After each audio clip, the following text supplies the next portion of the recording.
قرآن مجید کی جو موجودہ ترتیب ہے کیا یہ وحی کے مطابق ہے، یہ صحابہ کا اجتہاد ہے؟ نہیں جی، صحابہ کا اجتہاد کوئی نہیں ہے، وحی کے مطابق ہے۔ جو اسے وحی کے مطابق نہ مانے وہ کافر ہے۔ یہ ہمارے ہاتھوں میں جو مصحف ہے یہ ایگزیکٹ یہی مصحف ہے، بل ہوا قرآن مجید فی لوح محفوظ۔ قرآن لوح محفوظ میں اس ترتیب سے نہیں ہے جس ترتیب سے نازل ہوا کہ سورۃ العلق جو ہے وہ پہلی 5 آیات نازل ہوئیں تو جو لوح محفوظ میں قرآن ہے وہاں سٹارٹ میں سورۃ العلق لکھی ہوئی ہے۔ نہیں، اللہ تعالیٰ کو پہلے ہی پتا تھا کہ یہی ترتیب دی بیسٹ ہے۔ البتہ اللہ تعالیٰ نے حالات و واقعات کے مطابق قرآن نازل کیا، ترتیب وہی ہے جو قرآن کے اندر موجود ہے، اور یہ وحی کے ذریعے بتائی گئی۔ بخاری میں حدیث موجود ہے کہ حضرت جبرائیل علیہ السلام ہر سال نبی علیہ السلام سے دورہ قرآن کرتے تھے آ کے۔ جتنا قرآن نازل ہوتا تھا نا، نبی علیہ السلام زبانی سناتے تھے، پھر وہ بتا دیتے تھے کہ یہ آیت فلاں جگہ پہ رکھ دیں، اس کو فلاں جگہ پہ رکھ دیں۔ پھر نبی علیہ السلام بھی وہی لکھواتے ہوئے، یہ یکمشت ساری صورتیں نازل نہیں ہوئی ہیں۔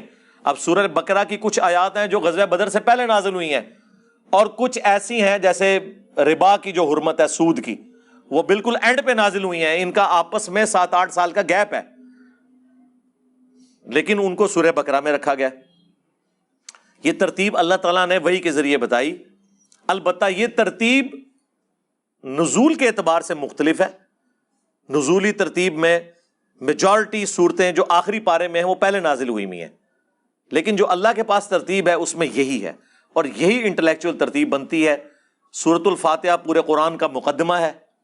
سورہ البقرہ، سورہ آل عمران، یہ 2 صورتیں اللہ نے شروع میں اسی لیے رکھی ہیں تاکہ نسلاً مسلمان جو آنے والے ہیں ان کو بالخصوص اور بالعموم جیوز اور کرسچنز کے لیے ہدایت کا سبب بنے کہ اس امت سے پہلے جو بنی اسرائیل تھی انہوں نے جب اپنے وقت کے پیغمبروں کی نافرمانی کی تو ان کے ساتھ کیا ہوا، مسلمانوں کے لیے عبرت ہو، اور بنی اسرائیل یعنی جیوز اور کرسچنز کے لیے اس میں عبرت ہو کہ واقعی ان کی کتابوں میں بھی وہ چیزیں ملتی ہیں کہ انہوں نے اپنے اصلاح کا کچھ کرنا ہے۔ تو یہ بڑی انٹلیکچوئل ترتیب ہے۔ جو اس ترتیب کو یہ سمجھتا ہے نا کہ صحابہ کے اجتہاد سے، صحابہ کے اجتہاد سے نہیں ہے۔ یہ جو ہم کہتے ہیں صحیح بخاری میں ہے کہ جنگ یمامہ کے موقع پر حفاظ شہید ہوئے، جو حافظ تھے تو کسی ترتیب سے انہوں نے یاد کیا ہوا تھا نا، ترتیب کے بغیر تو آپ کوئی چیز یاد نہیں کر سکتے۔ تو وہ حفاظ شہید ہوئے تو حضرت عمر نے حضرت ابوبکر کو مشورہ دیا کہ ریٹن فارم میں ہم وہی کو ایک جگہ جمع کریں جو نبی علیہ السلام نے لکھوائی تھی۔ یہ نہیں ہے کہ ترتیب بعد میں سیٹ ہوئی ہے، ترتیب تو صحابہ کے سینوں میں تھی۔ عرب لوگ اس چیز پہ فخر محسوس کرتے تھے کہ وہ زبانی چیزوں کو یاد رکھیں، انہیں ایک ترتیب سے یاد تھی، لیکن اس کو کتابی شکل میں لایا جائے تاکہ ریٹن ریکارڈ بھی ایک جگہ کس کا، نبی علیہ السلام کا لکھوایا ہوا محفوظ ہو۔ تو ظاہر ہے ایک یہ یونیک چیز تھی نا، تو نبی علیہ السلام کی خود لکھوائی بھی وہی، تو وہ پھر تلاش کی گئی پتوں پہ، چمڑے کے اوپر، ہڈیوں کے اوپر، جو نبی علیہ السلام لکھوایا کرتے تھے، اس کو ایک جگہ جمع کر کے، اور ترتیب وہی تھی۔ اب مجھے بتائیں، جب احادیث میں آتا ہے نبی علیہ السلام نے سورۃ البقرہ تلاوت فرمائی، سورہ آل عمران تلاوت فرمائی، تو ظاہر ایک ترتیب سے کی نا۔ آپ تو صرف صورتوں کی ترتیب دیکھ رہے ہیں نا، آیات کی بھی تو ترتیب ہے۔ آیت کی ترتیب میں ہے تو آپ تو کنفیوز ہو جائیں گے، آپ کہیں گے نہیں جی بقرہ لوگوں کو یاد ہوگی لیکن یہ نہیں پتا ہوگا کہ اس کا نمبر دوسرا ہے قرآن میں۔ جی بقرہ کے اندر بھی جو کچھ لکھا ہوا ہے نا وہ بھی اکٹھا نازل نہیں ہوا ہوا، تو پھر بقرہ تو ان کو یاد نہیں ہوگی، تو کسی ترتیب سے یاد کی ہوئی تھی نا۔ وہ وہی ترتیب تھی جو نبی علیہ السلام نے لکھوائی تھی، ٹھیک ہے۔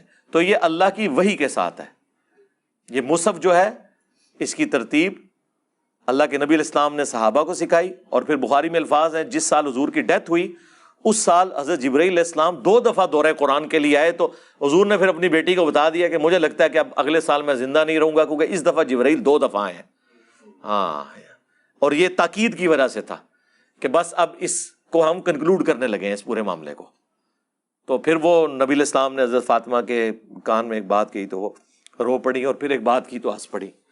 تو بعد میں سیدہ عائشہ سے جب پوچھا انہوں نے تو انہوں نے کہا نبی علیہ السلام نے اپنی وفات کی خبر دی تھی جس پہ میں رو پڑی، اور پھر مجھے بشارت دی کہ میرے اہل البیت میں سب سے پہلے تم مجھے آگے ملو گی، اور اس پہ کیا تم خوش نہیں ہو کہ تم جنتی عورتوں کی سردار ہو؟ تو اس پہ میں مسکرا پڑی۔